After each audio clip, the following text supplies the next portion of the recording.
Welcome to OS class. In this session, I'll cover the disk scheduling algorithms. The operating system is responsible for using hardware efficiently for the disk drives, and this means we're having a fast access time and also the disk bandwidth. The main requirement in the disk scheduling algorithms is minimizing the seek time, and the seek time is measured in terms of seek distance. The disk bandwidth is the total number of bytes transferred divided by the total time between the first request for service and the completion of the last transfer. There are many sources of disk I/O request. First one is OS, second one system processes, and third one is user processes. The I/O request includes input or output mode, disk address, memory address, number of sectors to transfer.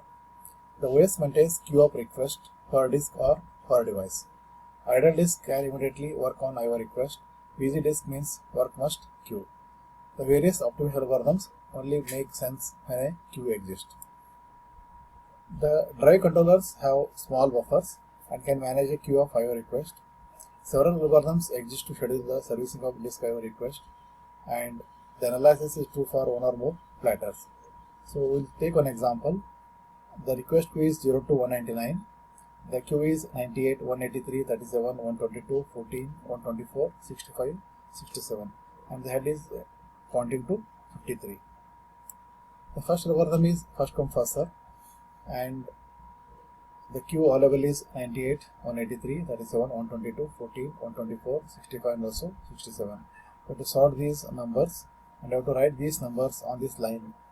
0 is the beginning position and 199 is the last position, which is given in the problem here. That is the request is 0 to 199. Remaining numbers should be written in the ascending order, and we have to write the 53 also, which is the head position here, 53.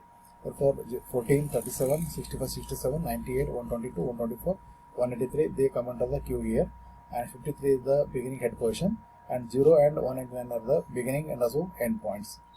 As per FCFS order, the head starts at 53, then it will go according to the queue here. 53, then it will go to 98, then 183, then 37, then 122, then 14, and 124, 65, also followed by 67. Now we can calculate the total head movement here. So total head movement can be calculated using this movement here. It is going from 53 to 183. We have to find the distance here. This distance 183 to 37, 37 to 122, 122 to 14 here, 14 to 124 followed by 65, 67. So we have to find the distance, and this total distance comes out to be 640 cylinders. So to find the distance, so we have to subtract. So if you take the example 53 to 183, so to find the distance here, 183 minus 53. Similarly for other distances. You can also find out the average head moment here. The total head moments are 1, 2, 3, 4, 5, 6, 7, and also 8 here.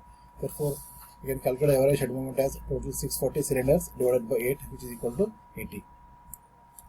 The next algorithm is SSTF, that is called as shortest seek time first, which selects the request with the minimum seek time from the current head position. SSTF scheduling is a form of SJF scheduling, may cause starvation of some of the request here.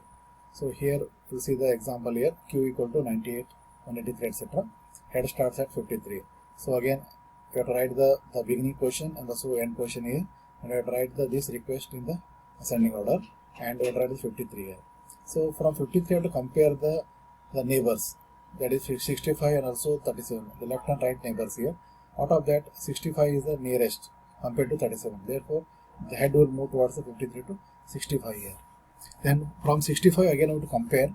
So 65, 67 and also 37 are the neighbors here. Therefore, it will go towards the 67, which is the nearest neighbor. So we have to check again at 67.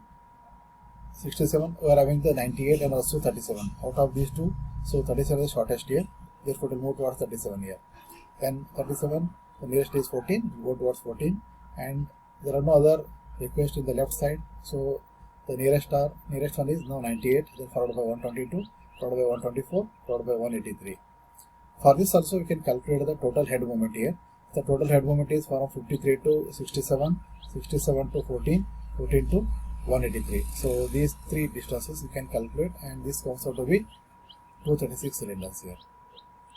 You can also calculate the average head moment here, that is 236 divided by 8, which comes out to be 29.5. Third algorithm is scan. Again, in the scan, we can use left movement in the left direction, also movement in the right direction. Let us see the first algorithm.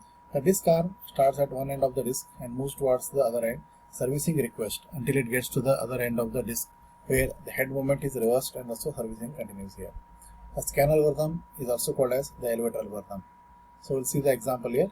If requests are uniform dense, larger density at the other end of the disk and goes with the longest. This diagram shows the scan algorithm here. So it starts from 53, and from 53 it will go towards the left here. 53 to 37, 37 to 14, and from 14 it is also going towards the 0 also. This is the idea behind the scan algorithm, that is, it has to scan the entire list along with the endpoints also. And once it reaches 0 here, it will move towards the right side, 0, then the remaining, the requested elements are, that is the queue is 0, 65, followed by 67, then 98, then 122, then 124, then followed by 183. Here we are moving towards the left side here. First we are moving towards the left side, then right side. Similarly, we can also move first towards the right side, then followed by in the reverse direction.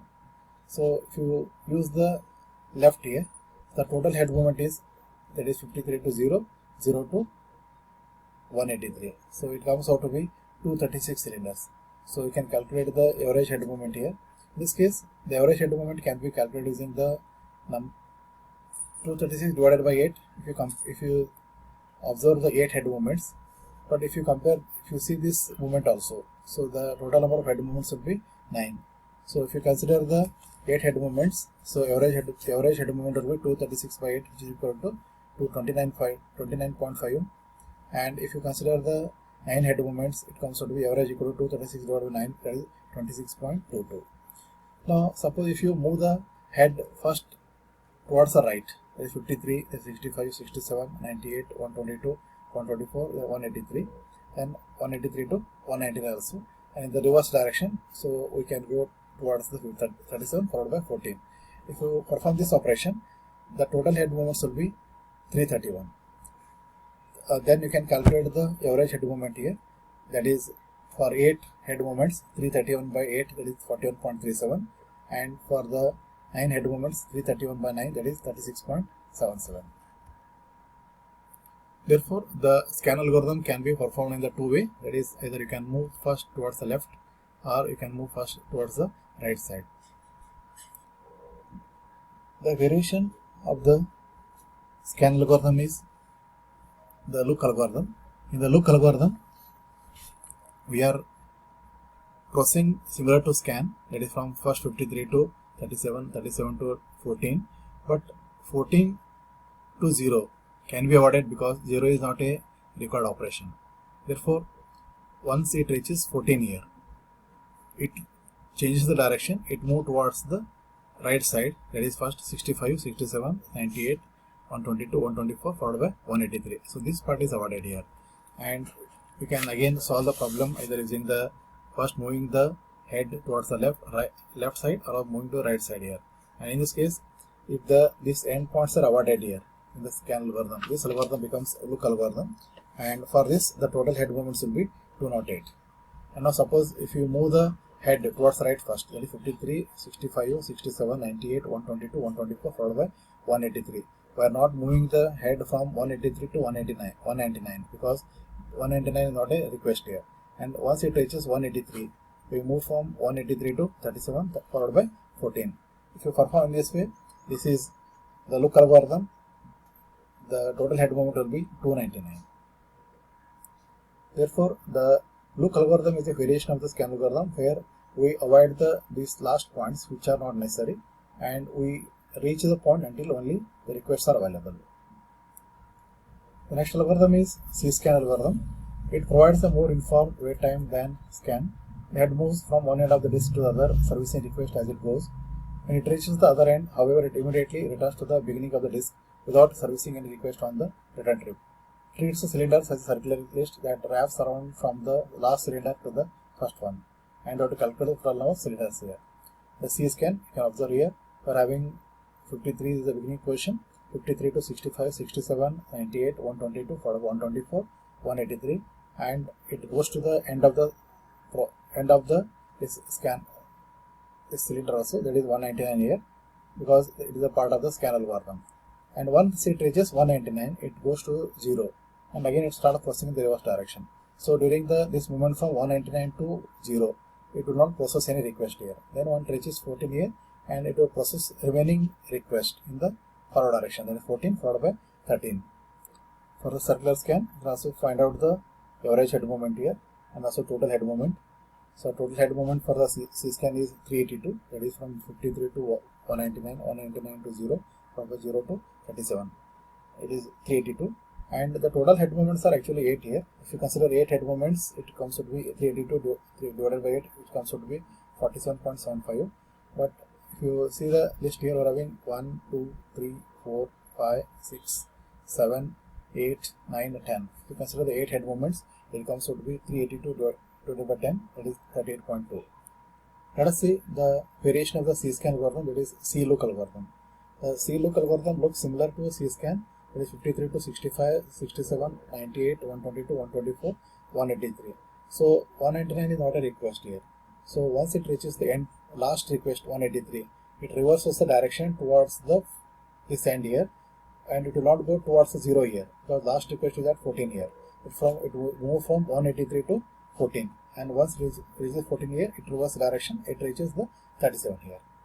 So in the C-scan algorithm, we are reaching the both endpoints, that is 183, 199, this endpoint, and here we are reaching to 0 also.